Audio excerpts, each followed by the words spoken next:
Hello, boys and girls. I have a super fun story that I want to share with you today. It's called Apple Trouble. And the author is Ronhild Scammell, and the illustrator is Michael Terry. This part of our book is the front cover. If I flip it over, that's the back cover. Oh, there's an end page. Here's our title page.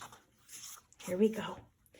Hedgehog had just finished building her winter nest under the old apple tree, not too large and not too small, just right for a nice long winter sleep.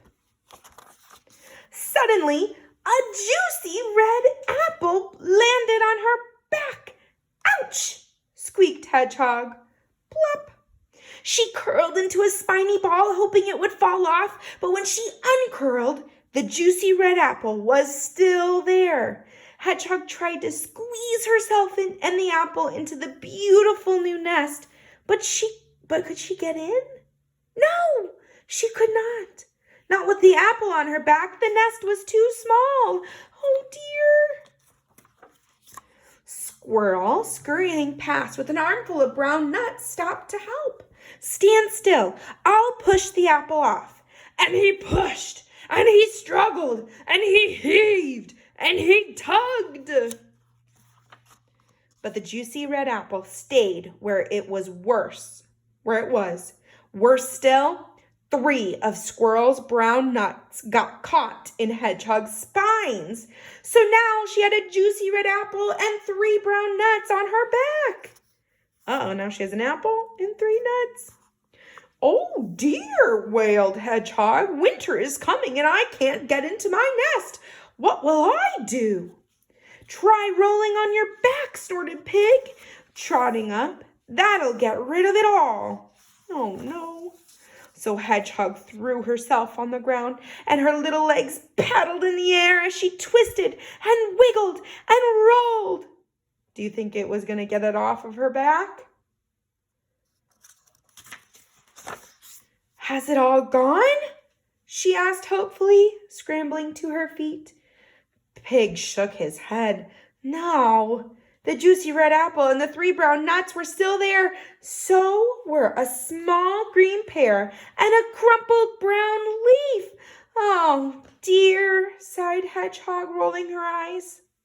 But up in the sky, sailing towards Hedgehog, she saw a colorful piece of paper.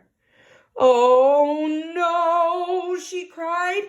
This way and that. She ran as fast as she could. This way and that. Drifted the paper. What do you think's going to happen with the paper? And landed right on her back between the apple and the 3 brown nuts. It's not fair, cried Hedgehog, who now had a juicy red apple, 3 brown nuts, a small green pear, a crumpled brown leaf, and a colorful piece of paper on her back. I'll never get into my nest. Hedgehog pattered to the pond and gazed at her reflection in the water. Hello, Hedgehog. That's a lot of stuff on your back, croaked Frog. Humph. I'm trying to get rid of it, sniffed Hedgehog. Dive, said Frog. That'll wash it off. And Hedgehog dipped a foot into the murky water, then dived. And boys and girls, we know what this is. We learned all about ponds and that frogs live on ponds. Splash! Her friends watched Hedgehog bobbing up and down. The juicy red apple, the 3 brown nuts, the small green pear, the crumpled brown leaf, and the colorful piece of paper were all still there. And so was a pink water lily. And we learned about those too. Glug, glug, glug, gurgled Hedgehog as the others heaved her out of the water. She did look silly. But Hedgehog did not find it funny. Stop laughing, she sputtered and stamped her feet on the ground. Where am I going to sleep? Pig and Squirrel looked worried, and so did Frog. I do have one last idea, oinked Pig. Squeeze through that hedgehog over there, and that'll brush everything off. So Hedgehog closed her eyes and squeezed herself through the thick leaves. But did it get everything off of her back? What do you think? Did it work? Did it finally work? Let's see. Did it work? No, it did not. It was all still there. And now there were 4 ripe blackberries. And there, staring at her with a look of surprise, stood Goat. "Ooh," cried Goat, "you've brought lunch." "Help yourself," said Hedgehog. "Please, take it all." "Yippee!" brayed Goat. Then he picked off and ate the juicy red apple, the 3 brown nuts, the small green pear, the pink water lily, and the 4 bright blue blackberries. For dessert, he ate the paper. The only thing he left was the crumpled brown leaf, because he just couldn't eat any more. "Hurrah!" cried Hedgehog. She felt as light as a feather. "Thank you, Goat," she said. Then she ran as fast as her little legs could carry her, through the gate, past the pond, across the orchard, under the tree, and home to her nest.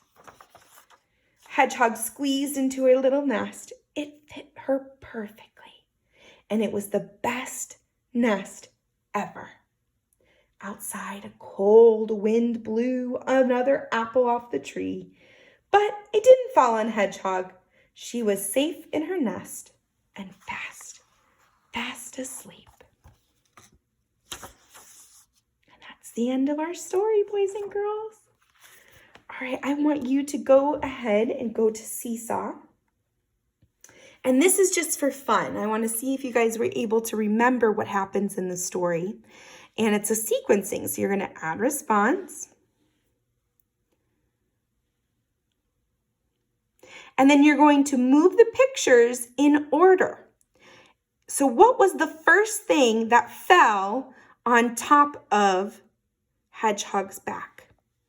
It was an apple, right? So if we look back in our story, what was the first thing that fell on her back? The apple. So I'm going to take the apple and I'm going to move it to the number 1 spot. Now, what was the next thing that fell on her back? What was the next thing? It was the nuts. So you're going to click on the nuts and you're going to move it to the number 2 spot.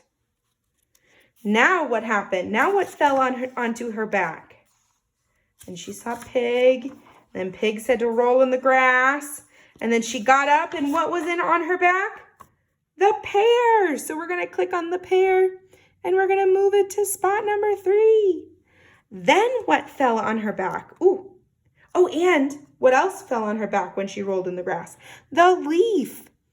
The pear and the leaf. Then what came her way? The paper. So I'm going to click on the paper and then I'm going to move it to the next spot. Then she went into the pond. And what did she come out of the pond with? I want you to do the next ones by yourself. What came next? And then what came after that? And what was the last thing that happened at the end of the story? I want you to go ahead and do this. And it's okay if you rewatch this story. This one isn't an assessment. You get to do this. This one's just for fun and for practice. Okay? So I want you to go ahead and do this sequencing activity on Seesaw, and I will see your answers later. Bye.